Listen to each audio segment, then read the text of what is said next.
వేదికనే ఆశీర్వే ఉన్నారు కాబట్టి మీరందరూ కూడా ఒక్కసారి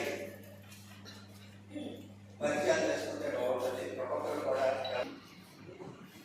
ఈ ఏవైతే మనకి ఈ రూరల్ బాడీస్ అంటూ ఉన్నాయో, ముఖ్యంగా జిల్లా పరిషత్ అయితే అవనివ్వండి, మనకి గ్రామ స్థాయిలో ఉన్నటువంటి పంచాయతీలు అయితే అవనివ్వండి, ఇవన్నీ కూడా ఒక రూరల్లో అయితే ఏ విధంగా గ్రామ స్థాయిలో అభివృద్ధి చేయాలి, అలాగే జిల్లా పరిషత్ ద్వారా ఏవే పనులు చేస్తే ఇవి అభివృద్ధి చెందుతాయనే దానికి సంబంధించి మనం ఎప్పటి నుంచో రకరకాలైనటువంటి ప్రణాళికలు రూపొందించుకొని తదనుగుణంగా మనం ఈ పనులు చేపట్టడం జరుగుతూ ఉన్నది. ఈరోజు ఇక్కడికి వచ్చినటువంటి ముఖ్య ఉద్దేశం ఏంటంటే, లోకల్ బాడీస్ ఏవైతే ఉన్నాయో వాటికి సంబంధించినటువంటి ఫైనాన్షియల్ పొజిషన్ పనులు చేయగలం. దాన్ని మండల స్థాయిలో కానీ పనులు జరుగుతాయి. ఇలాంటి యాక్టివిటీ కూడా మనం డిస్కస్ చేయాల్సినటువంటి అవసరం ఉందని చెప్పి నుంచి ఫండ్స్ ఉంటాయో ఫండ్స్ ఖర్చు పెట్టే విధానం కూడా దానికి కూడా ఒక తీరుతెన్ను లేకుండా ఉంటుంది, అకౌంటబిలిటీ అంటూ లేకుండా ఉంటుంది. కాబట్టి అది కూడా అకౌంటబిలిటీ కూడా మనం ఏ రకంగా పెట్టుకుంటే బాగుంటుంది.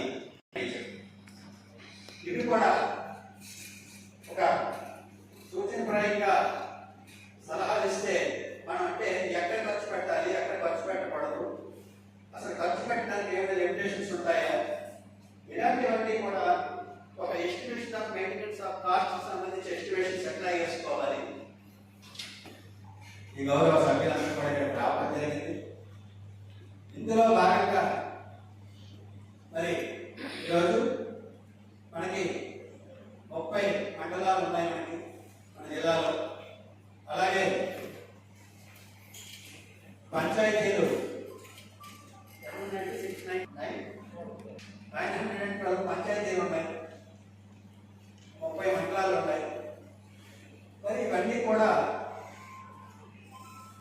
ఇక్కడ మీరు మండలాల తరపు నుంచి ఒక 3 మండలాలు సెలెక్ట్ చేయడం జరిగింది. కమిషన్ సూచన ప్రకారంగా 3 మండలాల నుంచి కూడా ఎంపీడీఓలు రావడం జరిగింది. అదేవిధంగా 30 మండలాల నుంచి కూడా డిఓపిఆర్టీలు ఎవరైతే ఉన్నారో వాళ్ళు కూడా ఇక్కడికి రావడం జరిగింది. మరి మీకు ఈ వ్యవస్థలో, పంచాయతీరాజ్ వ్యవస్థలో మీరు ఎప్పటి నుంచో కొన్ని సంవత్సరాల తరబడిగా మీరు ఉద్యోగం చేస్తూ ఉన్నారు కాబట్టి ఈ వ్యవస్థలో ఉన్నటువంటి సాధక బాధకాలు అయితే ఏంటి, లోటుపాట్లు అయితే ఏంటి, అసలు మీరు చర్చా వేదికలో పాల్గొని మీ యొక్క అమూల్యమైనటువంటి సలహాలు సూచనలు కూడా ఇవ్వగలిగితే కమిషనర్ వారు తప్పనిసరిగా వాటినన్నింటినీ కూడా వారి దృష్టిలో పెట్టుకొని ఏ విధంగా మనం పటిష్టమైనటువంటి ప్రణాళిక రూపొందించుకుంటే ఈ వ్యవస్థలు బాగుపడతాయని